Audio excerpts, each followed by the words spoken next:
Saiu hoje essa pesquisa da Quest, e está ali, né, entre os resultados, 105 profissionais de fundos de investimento, que é o que você pode chamar de mercado, ou que se tenta dar como cara do mercado, São Paulo e Rio de Janeiro, mostrando que 90% deles desaprovam o governo Lula, um aumento significativo em relação aos 64% registrados em março, isso segundo a pesquisa Genial Quest.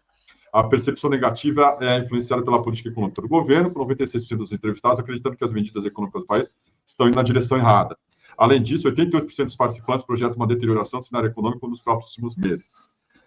O Haddad está sob escrutínio. Sua aprovação caiu de 50% para 41%, enquanto a desaprovação dobrou de 12% para 24% desde março.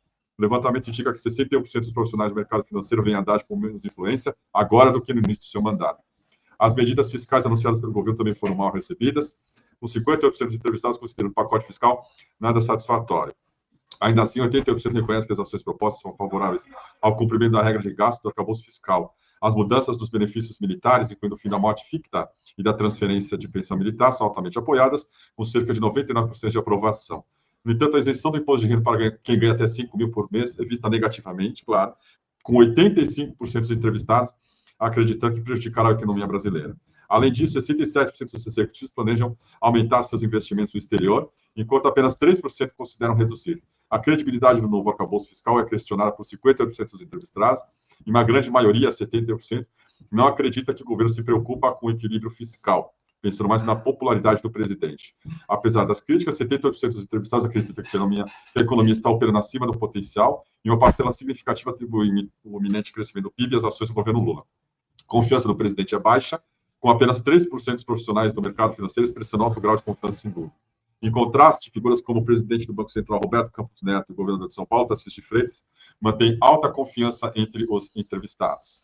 Essa pesquisa foi conduzida entre 29 de novembro e 3 de dezembro, através de entrevistas online com gestores, economistas e analistas do mercado financeiro. Também tem um dado com relação ao Bolsonaro, e que mostra muito bem o que é a ideologia do mercado. O mercado, ele não é uma entidade assim que não tem cara, cor, né, o dragão da inflação. Tem gente lá, e são esses delinquentes que vivem do chamado capital vadio. E o mercado financeiro, ainda segundo essa pesquisa, para 55% deles, esses agentes entrevistados, o Bolsonaro vai ser preso, eles acham, tá? Mas eles continuam votando no Bolsonaro contra o Lula. Pela primeira vez, a maioria deles passou a acreditar na detenção do ex-presidente. Ele não é réu, mas pode parar na cadeia caso a PGR apresente uma denúncia ao STF. O plenário da Corte julgue responsável por crimes aí nessa trama golpista, entre outras coisas. O Boneta está pensando em juntar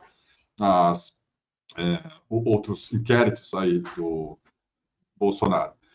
Mesmo assim, 80% optariam por votar em Bolsonaro contra o presidente Lula em 2026. Nesse momento, o Bolsonaro está inelegível até as eleições de 2030. A preferência maior é pelos governos de São Paulo e de Goiás, né, se Bolsonaro não pudesse eleger, Tarcísio de Freitas e Ronaldo Caiado, que chegam a 93% e 91%, respectivamente, nos cenários em que enfrentam o Lula.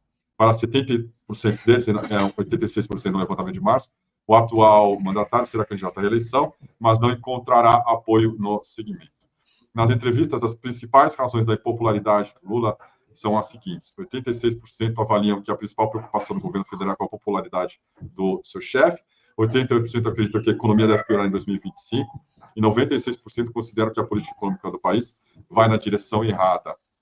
Em 11 de novembro, o Lula afirmou que o mercado fala bobagens. Ele diz assim: eu venci eles uma vez, vou vencer outra vez. A economia vai dar certo porque o povo está participando do crescimento desse país. Isso aqui, eu acho que diz tudo sobre o que é o viés do mercado, o que é a ideologia por trás desses caras aí, o que eles querem quando eles estão criticando a política econômica do governo Lula e quando estão descendo o cacete também no Haddad. Principalmente, o que pegou para eles é exatamente essa isenção fiscal para quem ganha até 5 mil e depois cobrar mais de quem ganha mais 50 mil. O mercado é um bicho esquisito e que representa uma fatia do país minoritária, mas muito barulhenta, e que tem, principalmente na mídia, o seu porta-voz. As análises econômicas não falam mais de economia, mas falam simplesmente do que é o sentimento da Faria Lima, porque eles são credores dos jornais. Ontem ou anteontem tinha uma coluna do cara chamado Vinícius Torres Freire, que é o colunista de economia da Folha de São Paulo, e falava do PIB, que surpreendeu aí os analistas, crescendo um pouco mais do que a expectativa. E ele, ao invés de usar o termo economia melhora, ele fala em despiora. Esse tipo de eufemismo, de sinônimo, né, que você tira da cartola para não poder dar uma notícia boa, é o que leva adiante as intenções dessa turma aí. Que bom que o mercado não gostou do resultado, né, até agora, da política econômica do Lula. Significa que nós estamos certos. Nós não somos a Faria Lima. O Brasil não é a Faria Lima. O Brasil são as pessoas que o governo está tirando agora da miséria. Isso é o que realmente interessa.